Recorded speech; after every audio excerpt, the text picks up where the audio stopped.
When we talk about getting books on a Nook, you probably think of this. However, you can actually download the Nook app on both iOS and Android. So go to your App Store and search for Nook. It will come up with an option called Nook, Read eBooks and Magazines, and this is only available if you live in the USA.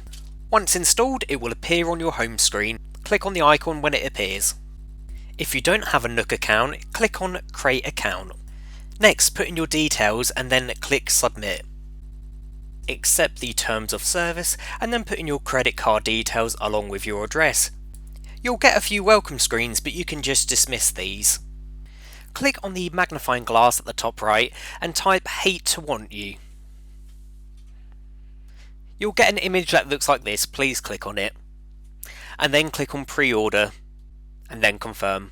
A massive thank you if you were able to pre-order, it really means a lot. Please share this video with your friends and family so that they can get a copy too. Thank you.